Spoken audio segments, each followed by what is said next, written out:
Well, there's nothing like a bit of Chinese food to start a vlog off, is there? Friday night, went to Newcastle, went to the Theatre Royal to see, Now That's What I Call a Musical with Christie. I got her the tickets as part of our Christmas present. Didn't really know what to expect, but it was loads of fun.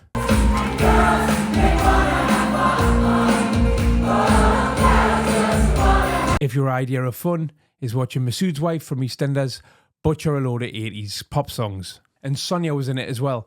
Not Sonia from EastEnders, Sonia the 80s pop sensation.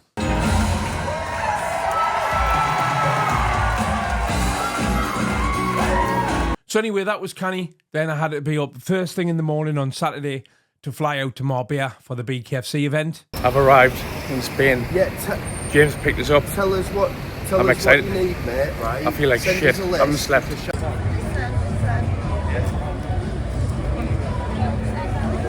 Whoa! Harry, James? James? Oi, oi? Yeah. It's Simon Kirk, heartbroken. Paddy. Look at this, man.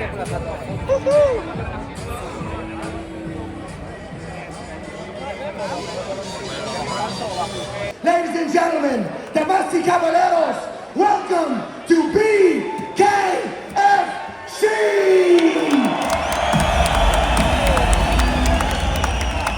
¡Vamos de España!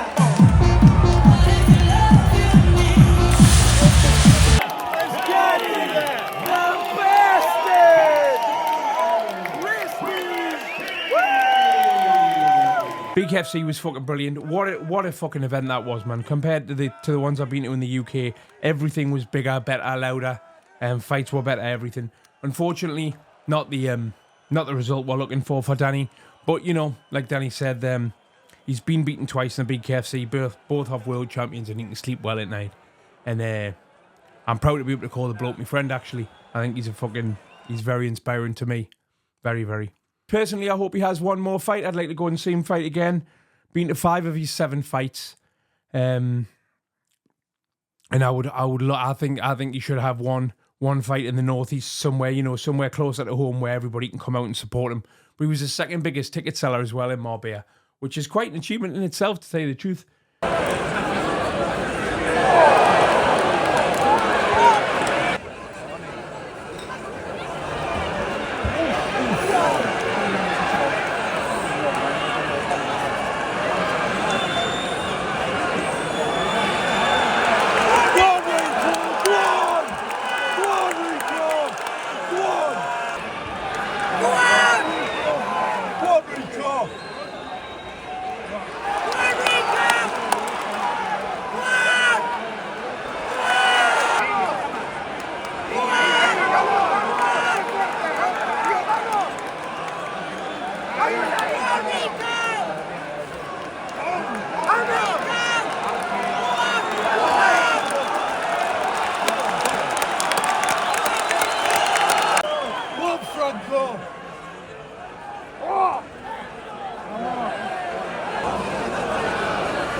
I flew back from Marbella on Sunday. I was only there the one night. All my friends went out there. All my YouTube friends went out there.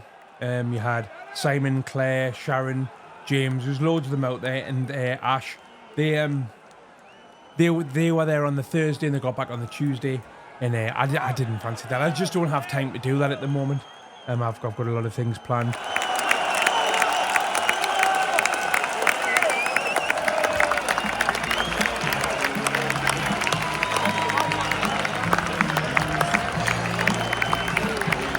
Make some noise for Conor McGregor, y'all!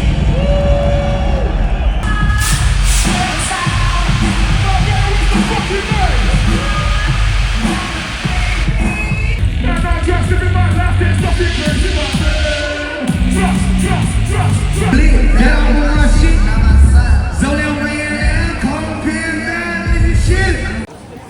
airport food before the flight home.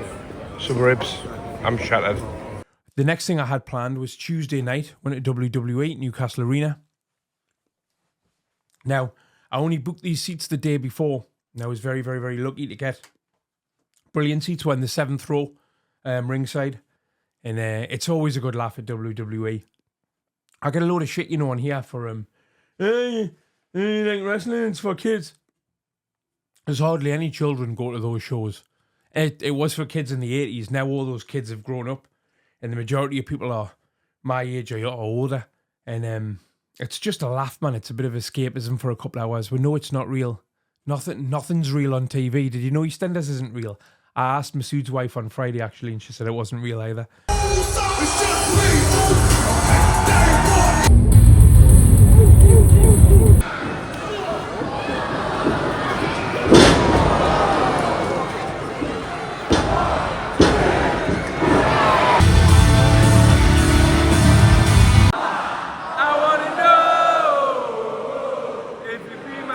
And her opponent from San Diego. Hey! I wanna know, will you be my girl?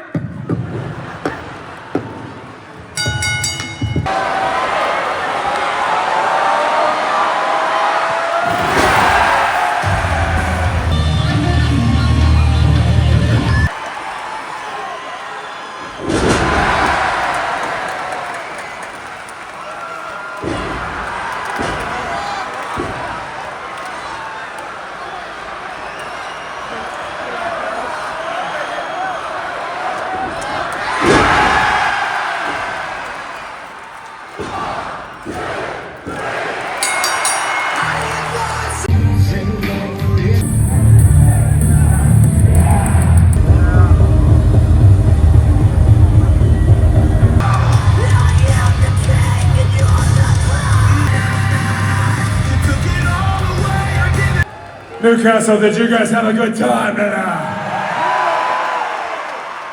Right, so things with the situation of Scotty G, first of all. I said on here 5 weeks ago, if Scotty stays at the shed for a month, I'll buy him 2 bottles of gas, which are 75 quid each. I'm a man of my word, he's still there. He does look a lot better. So I've sent the money over for 2 bottles of gas. It's just what I said I would do. To be honest with you, I'll be honest with you. I thought he would have fucked off after 2 weeks. But I'm a man of my word, and I said I would do it. So I've given him the money. Second of all, the things with Paddy that was going on, the song. Getting a Name Me the Problem Child and whatnot. I'm getting a lot of comments still now, like, oh, you should do videos about Dimmy, and you should do this, and you should do that. I'm not going to do anything like that. All I wanted was that song taken down. You know, I mean, I had to strike it in the end, but it's gone. It's gone. And as far as I'm concerned, that's the end of it. I haven't got an ongoing argument with Amy and Dimmy or anything like that. I'm not going to make any videos about them. I'm not going to say anything else on the subject. All I wanted in this situation was to not be involved in their trouble. And I'm not involved in their trouble anymore. So that's where my involvement with it will be cut now. Do you know what I mean? You know, I've got to be honest, I was very, very, very angry to start with, but upon reflection, arguing with somebody like Amy, who's in active addiction, right? Or trying to reason with somebody like Amy, who's in active addiction, isn't a good idea. It never works out. And I only know that because I was an addict in an active addiction for 20 odd years. And in circumstances similar to that, I've been very unreasonable with people, and I've got annoyed with people that haven't backed me up in arguments I've started when I've been under the influence. Do you know what I mean? So I kind of get it. I'm not making drugs an excuse for her because I don't know her, so I don't know. Like, I've only ever met her twice, and we don't speak offline. Dimmy's my friend, not her. The only reason I've met her twice is because Dimmy's going out with her. So I don't know what she's like. She might be just as unreasonable sober. I don't know, because I can't make drugs the excuse for that. But, you know, I called her a smackhead, apparently. I don't recall calling her a smackhead, to be honest with you. I don't recall that, but apparently I did because she commented about it a lot. If I called you smackhead, Amy, I apologise for that. You know, being an addict in recovery, I shouldn't be using terms like that. But I hope, you know, I mean, ironically, there might be a bit of bitterness in why she's kicked off about Scotty. It might well be because Scotty's getting very similar help to what she clearly needs. And it might be a bitterness, well, why is everybody rushing around and doing everything for him? Nobody's doing anything for me. It might be that. But anyway, I'm going to stop talking about the subject now, and I'm not going to bring it back up. And I feel a bit sorry for Demi because I feel like he's been dragged into this, and he hasn't done anything wrong, really. He hasn't posted the song. He's clearly got no control over what she does. I mean, she does come across as quite a scary individual, actually. And he's living at her house, and you know what I mean? Yeah, he might agree. I've not spoken to him. He might agree that she's in the right and I'm in the wrong. But still, really, it's between me and her. And as far as I'm concerned, that's over now. That's completely over now. And if Dimmy ever needs my help in the future, I would always be there for him. I do care about the kid a lot. I like him a lot. And I know him really well. And I would say that over this situation, I would say that my experience from knowing him is that this is him acting out of character. Now, I don't know what the reasons for that may be. It could be anything. But like I say, I might be wrong. He might fully think she's in the right. But it's done and dusted now anyway. I've sorted it out with Paddy. The videos are down. And let's just all crack on with YouTube. You know what I mean? I want to get on with enjoying my sobriety and enjoying my retirement, which is what I'm doing. So this morning, I got a sponsor this week, by the way, in NA, which I'm very excited about. This morning, these arrived. This is the pocket-size edition of a book called It Works, How and Why. Now, they didn't have the paperback or the hardback of the normal size in. So I had to get the pocket-size one. I'm going to struggle to read that, but I'll find an audiobook version of it online to assist us. I mean, look at this difference in these two book sizes, man. And then I've got the Narcotics Anonymous Step Working Guide. So now I've got a sponsor, and I'm 10 months in. I feel like I'm in a stable enough mental state to start really digging deep and exploring my past and answering the questions in this book and doing the steps towards, I don't want to say the cure because you're never cured of addiction, but steps towards understanding myself better and realizing what I used to do, and also hopefully realizing more of the traits I've got. Just because I don't put substances into my body anymore doesn't mean I'm living 100% like a sober person, because I'll have learned so many behaviors in addiction, and hopefully that going through these will help me recognize these and then get rid of them out of my life. Now, I'm going to end on a positive note. As you know, Prior passed away, my little kitten, and in about an hour's time, I'm going to pick up this little fella.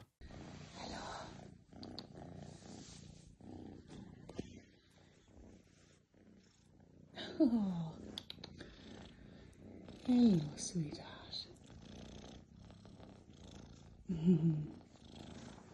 What's that? What's this? What is